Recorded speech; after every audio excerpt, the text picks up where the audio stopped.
Pendahuluan. Setiap agama dan anutan pastinya mempercayai akan kematian. Jadi, bagi mendalami konsep kematian dan perbezaan terhadap agama Islam, kami mengambil tajuk konsep kematian dalam agama Buddha dan Islam. Konsep kematian dalam agama Buddha adalah melipatkan aspek pemahaman yang mendalam mengenai seluruh tahap perubahan selama masa hidupnya melalui pelbagai aspek seperti kehidupan dan penderitaan yang telah mereka jalani semasa hidupnya. Konsep asas dalam agama Buddha adalah anicca, dikenali sebagai sifat ketidakkekalan dalam segala hal di dunia. Kematian dipandang sebagai salah satu contoh utama dari ketidakkekalan di mana tidak ada yang kekal dalam dunia ini termasuk kehidupan. Tujuan utama amalan Buddha adalah untuk mencapai tahap nirvana. Nirvana ni ialah keadaan di mana penderitaan dan kitaran kelahiran semula terhenti dan kematian dianggap sebagai satu kemajuan ke arah pembebasan daripada kitaran kelahiran semula tersebut. Agama Buddha ni menekankan kepentingan kesediaan mental dan rohani untuk menjalani kematian. Itu amalan biasa yang dikenali sebagai meditasi tentang kematian, bertujuan untuk melengkapkan minda dan jiwa untuk menghadapi peralihan yang besar ini. Kepercayaan terhadap karma yang menyatakan bahawa tindakan dalam kehidupan ini juga mempunyai kepentingan dalam persepsi Buddha tentang kematian. Ia merupakan kepercayaan bahawa cara seseorang individu menjalani kehidupan pada masa ini akan menentukan kehidupan pada masa akan datang mereka di alam kubur. Latar belakang kajian. Pengertian kematian memberikan kesan sebagai respon terhadap pemahaman dan prinsip sosial kemanusiaan yang berada di antara hidup ataupun mati. Isu kematian yang ditengahkan ini adalah untuk mengenal pasti tahap pemahaman mengenai kematian yang wujud dalam kalangan masyarakat sekeliling. Pelbagai komuniti secara serata dunia ini memiliki pegangan, ajaran agama dan cerita dari masa lampau serta kepercayaan yang diwarisi secara turun-temurun kepada generasi kini tanpa menitik beratkan soal kesahihan dan kebenarannya. Setiap agama mempunyai ajaran yang berbeza-beza dalam memberikan tuntutan hidup kepada penganutnya. Begitu juga dengan permasalahan amal, perbuatan dan ibadah. Setiap manusia yang lahir di dunia ini haruslah bertanggungjawab terhadap permasalahan yang timbul dan dalam kehidupannya termasuklah dua perkara yang wajib ditempuh oleh setiap manusia. Perkara itu adalah yang pertama, kematian, dan yang kedua adalah kehidupan selepas mati. Setiap manusia yang telah meninggal dunia akan bertanggungjawab atas perbuatannya selama hidup di dunia.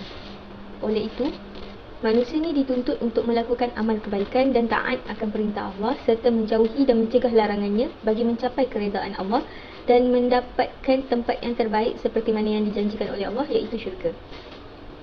Menurut ajaran Buddha bersumberkan kitab Tripitaka yang bermaksud 3 kerajaan ataupun 3 kumpulan.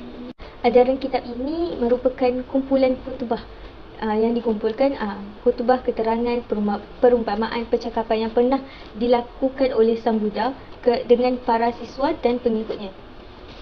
Reinkarnasi menurut ajaran Buddha adalah kelahiran semula watak yang terbentuk oleh karma ataupun amal manusia yang sepanjang hidupnya di dunia.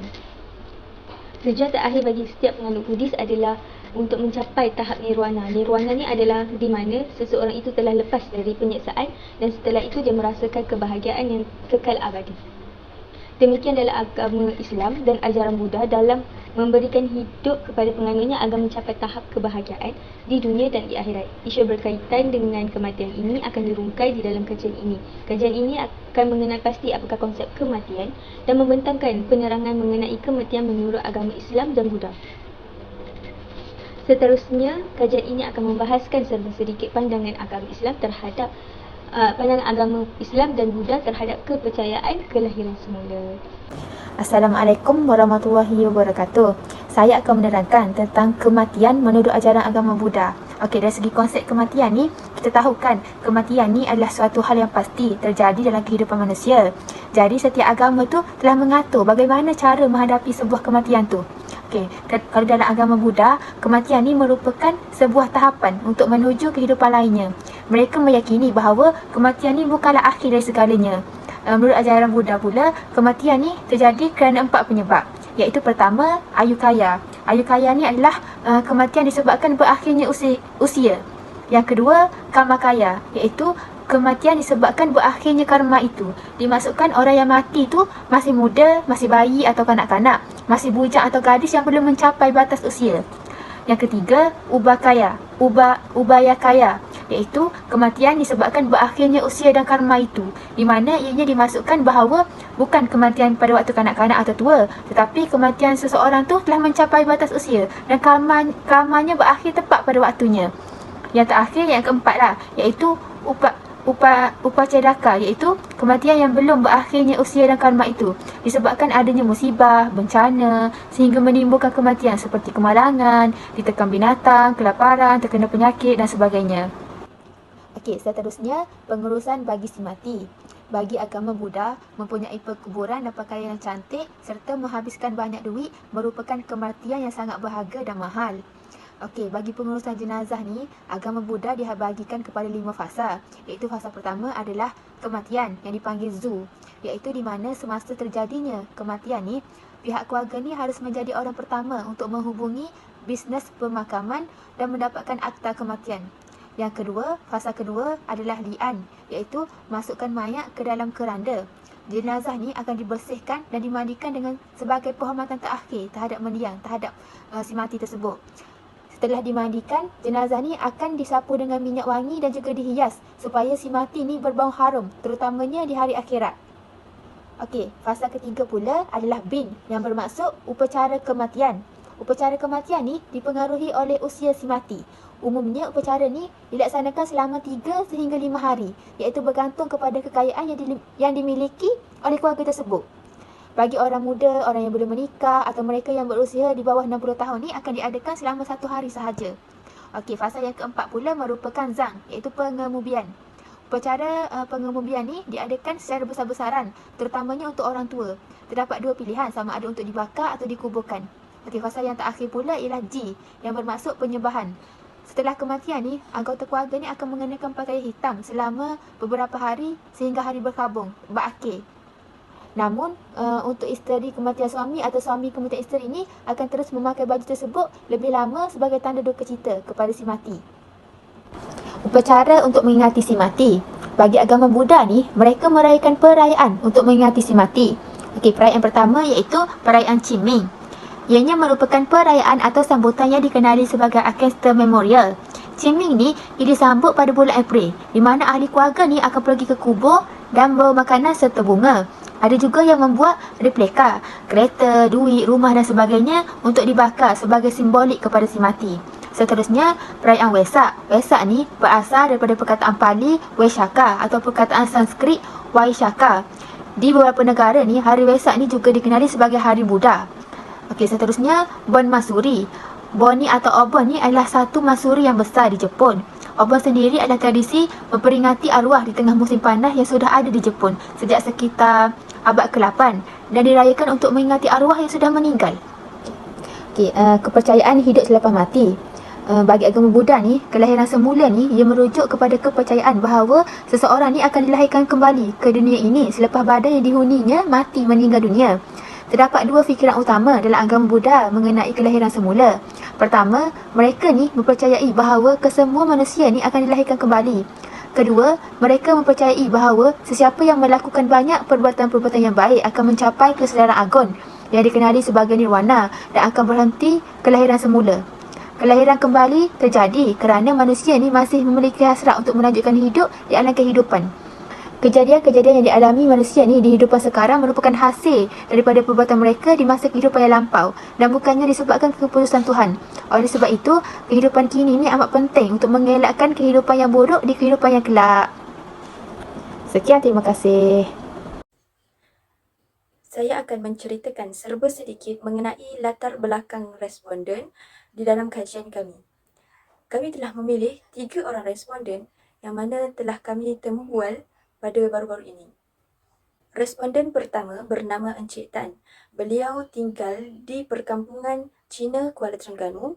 Beliau bekerja sebagai seorang peniaga kedai barangan Cina secara kecil-kecilan di perkampungan Cina.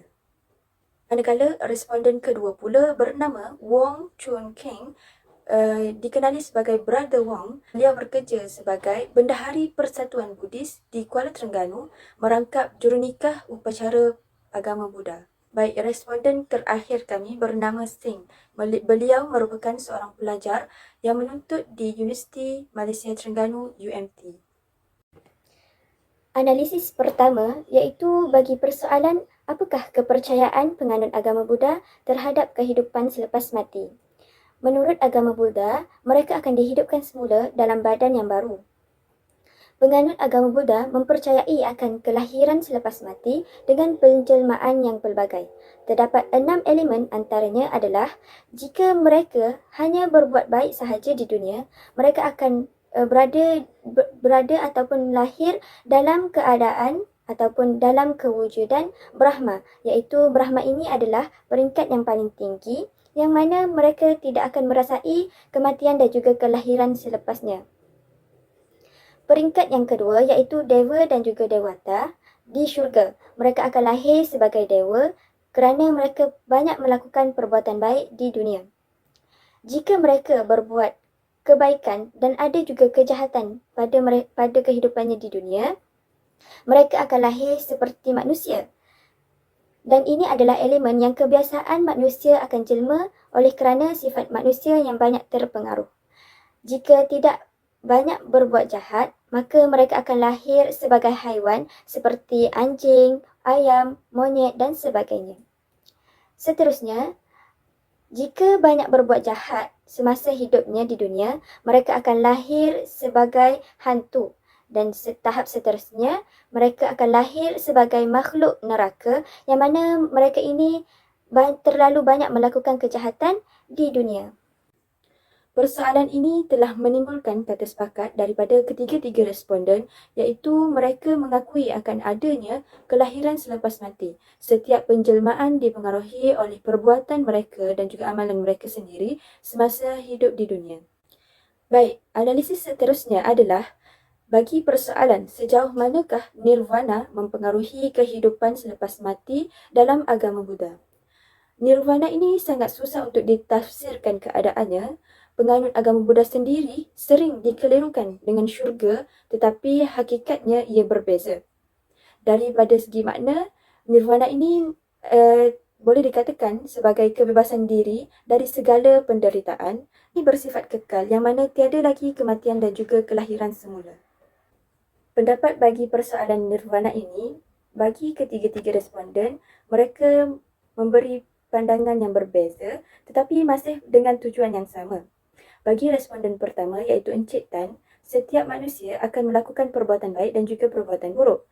Apabila mereka mati, ahli keluarga boleh menjadi perantara iaitu wasilah untuk mencapai nirvana dengan cara melakukan kebajikan seperti memberi sedekah atau berbuat baik berniat ke atas nama si mati. Menurut Brother Wong pula, untuk mencapai tahap nirvana ini, seseorang itu perlu melakukan amal kebaikan secara berterusan. Manakala responden ketiga pula iaitu Singh, beliau berpendapat orang yang baik akan dapat mencapai tahap nirvana dan tidak untuk mereka yang melakukan amalan kejahatan di dunia. Seterusnya adalah analisis tiga. Okey, analisis tiga ni iaitu apakah proses ritual dalam agama Buddha lah, iaitu yang pertama kita kena menelefon pihak berkuasa iaitu pihak hospital untuk membersihkan mayat. Selepas itu pihak berkuasa akan menelefon kembali lah ahli keluarga. Ahli keluarga ni akan masukkan mayat dalam keranda yang dikelilingi dengan ais. Kita macam awetkan balik mayat ni supaya bila kita awetkan ni, kita nak biarkan dia lama. Ada orang kata 3 hingga 5 hari. Pendapat-pendapat yang beza daripada 3 responden tu, ada yang kata sampai 7 hari. Okey, yang penting kena dibiarkan lama lah supaya saudara mara, ahli keluarga yang jauh tu boleh tengok si mati. Lepas tu lepas dah beberapa hari, 7 hari tu, kita akan masukkan duit kertas tu yang kita kena masukkan dalam keranda tu. Kita, macam harta diorang lah. Diorang akan ikut sepanjang perjalanan diorang nak pergi ke alam seterusnya, milik diorang kan. Lepas tu kita kena solidkan mereka supaya diorang ni nampak kelihatan lawa bila nak pergi ke alam seterusnya. Diorang kan ada ribuan kan. Lepas tu Selepas tu kita boleh buat pilihan lah sama ada bakar atau tanam. Namun digalakkan untuk kita bakar. Bila kita dah bakar, kat Terengganu ni tak ada tempat untuk kita bakar mayat ni. So kita kena bakar dekat Kuantan. So bila kita ambil abu tu, masukkan dalam bekas tu, abu tu kita akan buang separuh di sungai ataupun pokok. Lepas tu separuh lagi kita simpan dekat rumah kita supaya kita ingat si mati ni. Analisis keempat iaitu apakah pakaian yang akan dipakaikan kepada si mati selepas dia dimandikan. Okey, pakaiannya adalah berbeza lah. Mana kita yang agama Islam kita akan kafan berlapisan kan, tapi diorang tak, diorang akan pakaikan pakaian harian diorang macam pakaian biasa. Pakai kemeja, pakai t-shirt, wanita pakai t-shirt macam tu, biasa je pakaian harian diorang. So kalau ahli keluarga ni macam cucu yang si mati dia umur 80 tahun ke atas, diorang akan warna merah. Kalau yang lain tu macam ahli keluarga, saudara ke, diorang akan pakai biru gelap ataupun warna putih. Tapi benda-benda ni semua warna corak tak bawakan masuk apa-apa pun. Sama je semua. Lebih elok pakai semua hitam. Banyak pendapat-pendapat yang berbeza. Sisi kelima iaitu apakah perayaan untuk memperingati kematian dalam agama Buddha ni, iaitu pada Tahun Baru Cina, Hari Wesak, lepas tu Winter Solstice. Winter Solstice ni orang Cina akan bangun 9 pagi, diorang akan menyembah nenek moyang diorang lah. Lepas tu diorang akan pakai baju yang baru. Lepas tu bila waktu tengah hari tu diorang akan makan sama-sama dengan family diorang. Lepas tu pada bulan hantu, lepas tu pada tarikh kematian dan tarikh tarikh kita kuburkan si mati ni. Okey, benda ni akan jumpa pada mereka yang rajin lah. Kebanyakan yang kata macam tu. Lepas tu ada respon ketiga iaitu Sam. Dia kata kita ni kita akan bawa makanan kegemaran ni orang ni dekat situ. Lepas tu kita akan makan seumpama macam kita makan untuk dia lah. Macam tu menurut konsep agama Buddha ni. Assalamualaikum warahmatullahi wabarakatuh. Nama saya Aisyah Syatira binti Azmi, nombor matrik 0665-451. Hari ini saya akan membentangkan tentang pandangan menurut Islam. Menurut pandangan Islam, terdapat beberapa perkara yang mempunyai persamaan dan perbezaan dalam memahami konsep kematian antara agama Buddha dan Islam. Ia dibahagikan kepada 4 bahagian, iaitu konsep kematian, pengurusan jenazah, upacara mengingati si mati dan kepercayaan kehidupan selepas mati. Perbandingan ini dilakukan bagi memperlihatkan kebenaran agama Islam dan penyedawangan yang dilakukan dalam agama Buddha berkaitan konsep kematian. Yang pertama, konsep kematian. Agama Buddha menganggap mereka akan dilahirkan semula bagi yang masih mempunyai karma selepas melalui persinggahan kematian itu. Sedangkan Islam mempercayai penyentuman roh ke jasad itu hanya akan berlaku ketika hari kiamat. Pemindahan manusia dari alam dunia ke alam lain menurut Buddha adalah berpindah ke alam Kamaloka, Rupaloka dan Arupaloka. Penempatan 3 jenis alam ini adalah berdasarkan jenis karma yang dimilikinya. Dalam Islam pula bermaksud manusia berpindah dari alam dunia ke alam barzakh. Manusia menerima balasan amal perbuatannya ketika berada di alam barzakh. Mereka kemudiannya dipindahkan ke alam akhirat setelah berlakunya hari kiamat dunia. Seterusnya ialah pengurusan jenazah. Pengurusan jenazah agama Buddha dibahagikan kepada 5 fasa, iaitu Zu, kematian, Li'an, masukkan mayat ke dalam keranda, Bin, upacara kematian, Zang, pengubumian dan Ji, penyembahan. Manakala Islam mementingkan 4 kewajipan yang perlu dilunasi bagi seseorang jenazah, iaitu memandikan, mengafankan, menyembahyangkan dan mengebumikan. Bagi agama Buddha, semasa memasukkan mayat ke dalam keranda, mayat akan dipakaikan dengan pakaian semasa hari perkahwinan. Sedangkan Islam hanya akan dikafankan dengan beberapa helai kain putih. Bagi upacara kematian, agama Buddha akan menjaga keranda untuk beberapa hari bagi penziarahan ahli keluarga yang jauh dan sahabat handai dan akan memakamkan si mati pada hari yang ganjil. Namun, menurut Islam, tidak ada sebarang penyimpanan mayat kerana diwajibkan mengebumikan jenazah sesegera mungkin dan tiada aktiviti pemujaan jenazah diadakan, melainkan sunat menghadiahi bacaan surah Yasin. Yang ketiga ialah upacara bagi mengingati si mati. Bagi agama Buddha, mereka akan merayakan perayaan Qingming yang selalunya disambut pada setiap tahun 4 April. Mereka juga akan merayakan perayaan Wesak dan Buan Matsuri. Ahli keluarga akan pergi ke kubur dan membawa makanan, bunga, replika duit, rumah dan sebagainya untuk dibakar sebagai simbolik untuk mengingati si mati. Hal ini berbeza dengan agama Islam yang tidak mempunyai perayaan yang khusus bagi mengingati si mati. Kerana Islam menganjurkan penganutnya untuk sentiasa mengingati si mati dan menjadikan kematian itu sebagai peringatan. Islam juga melarang penganutnya melakukan penyembahan nenek moyang kerana ia dianggap sebagai syirik. Sebenar-benar penyembahan haruslah hanya kepada Allah SWT dan tidak boleh selainnya. Yang terakhir, kepercayaan kehidupan selepas mati. Agama Buddha menganggap kelahiran semula berlaku selepas kematian kerana mereka tidak mempercayai adanya hari kiamat. Namun, kehidupan selepas mati bagi Islam adalah setelah berlakunya hari kiamat. Bahkan, matlamat bagi penganut Buddha yang telah meninggal adalah ingin mencapai nibbana, sedangkan penganut Islam ingin mencapai keredaan Allah SWT. Menurut kefahaman Buddha, syurga itu boleh diperoleh di dunia dan di akhirat. Dan neraka itu adalah diberi kelahiran dengan nasib yang malang kerana suatu kehidupan di dunia dahulu, dia berperangai jahat dan tidak mengamalkan ajaran agama. Namun, dalam Islam pula, syurga itu hanya boleh dikecapi semasa di akhirat kerana ia dikira sebagai penganugerahan daripada Allah kerana menjadi mukmin yang taat pada perintahnya dan meninggalkan larangannya. Neraka pula adalah suatu tempat yang menyala-jala dan bahan wakarnya dari manusia dan batu. Kesimpulannya, Buddha mengakui bahawa roh orang yang telah meninggal dunia akan dilahirkan kembali ke tubuh yang baru. Hal ini akan terjadi berulang kali sehingga mereka mencapai keadaan yang khusus yang dipanggil sebagai nirvana, yakni mereka tidak perlu lagi dilahirkan semula ke dunia. Di nirvana, semua sakit dan kelahiran kembali akan berhenti. Walaupun begitu, perbezaan dalam perspektif tentang tujuan akhir dan kehidupan setelah mati antara Buddha dan Islam sangatlah jauh. Namun, keduanya masih lagi mempunyai titik persamaan dalam pemahaman bagi mengakui sifat sementara kehidupan, kepentingan, kesediaan mental dan prinsip konsekuensi perbuatan dalam menghadapi kematian.